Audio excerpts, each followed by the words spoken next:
All right, welcome back to lecture number 28. Today we're talking about the market revolution and its effects on society and culture. The theme that we're looking at is social structures. The learning objective for today is explain how and why innovation in technology, agriculture, and commerce affected various segments of American society over time. So we're going to begin with migration. Large numbers of international migrants moved to industrializing northern cities, while many Americans moved west of the Appalachians, developing thriving new communities along the Ohio and Mississippi rivers. So let's talk about the international migrants first. Most of them are coming from Northern Europe beginning in the 1830s.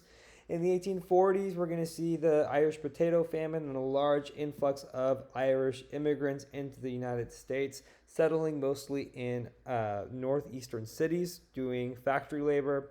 Later on, we're going to see German migrants coming in and settling in the Old Northwest, mostly doing agriculture work.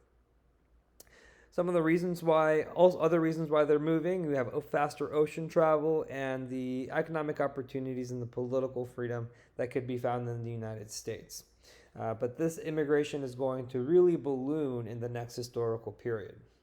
This work for lower wages in urban areas was common amongst immigrants, especially those coming from areas that were economically depressed.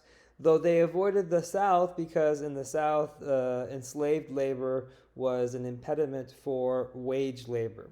Free labor could not compete against it.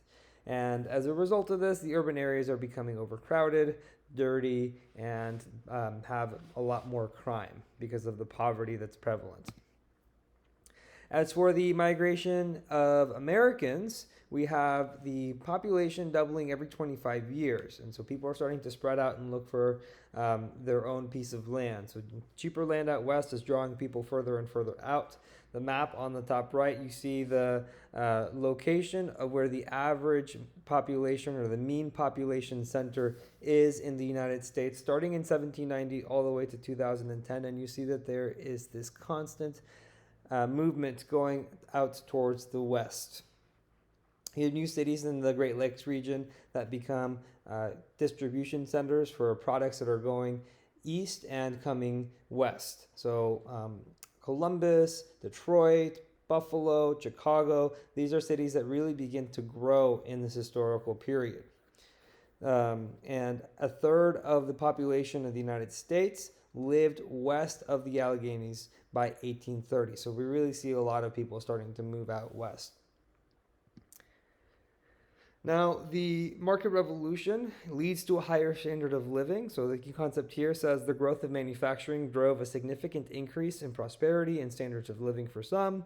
This led to the emergence of a larger middle class and small but wealthy business elite, but also to a large and growing population of laboring poor. So the higher standards of living were true for everyone overall, but the rich were usually getting a greater benefit from this increase in standard of living. So the gap between the rich and the poor was growing. Social mobility, that means that the sons and the future generations and daughters of one family are able to do better economically than their parents.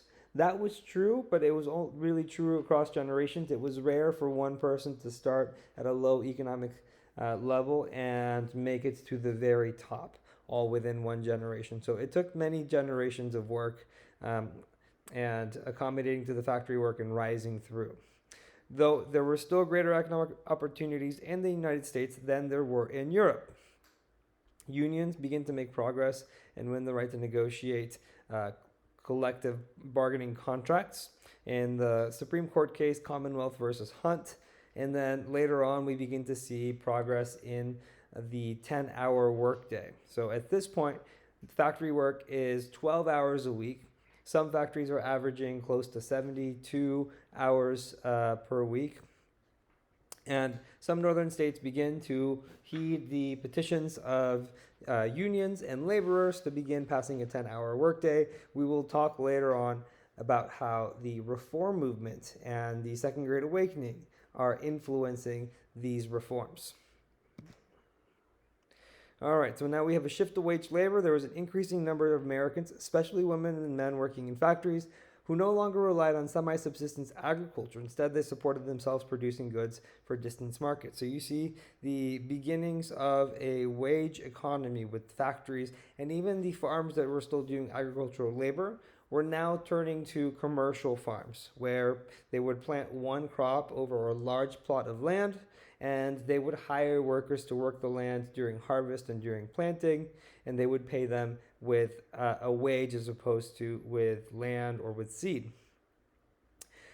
This also led to people no longer having to make products at home. They could then buy them at the market because now the factories were making these ready-made products.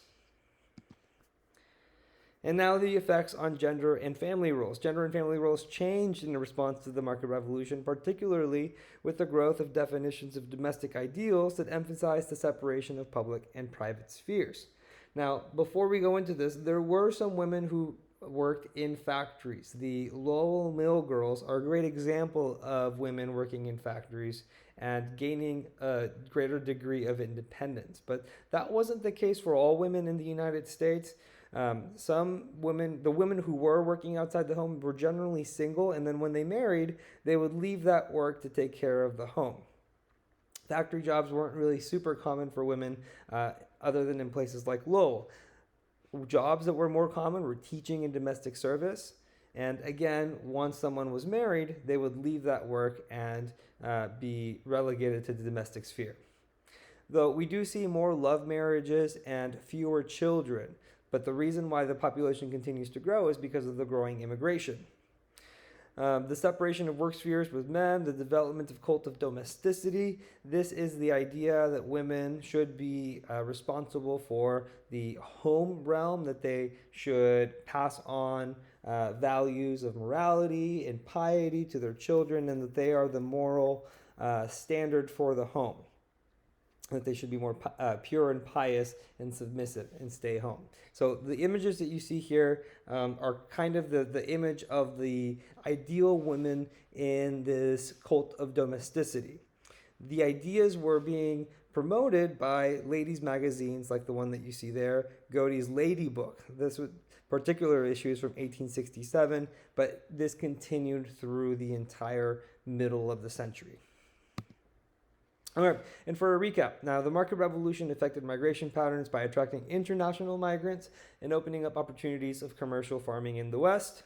The standard of living increased though faster for the wealthier classes, creating a larger gap between the rich and the poor. Factory work increased the use of wage labor, and there was a decline in subsistence farming.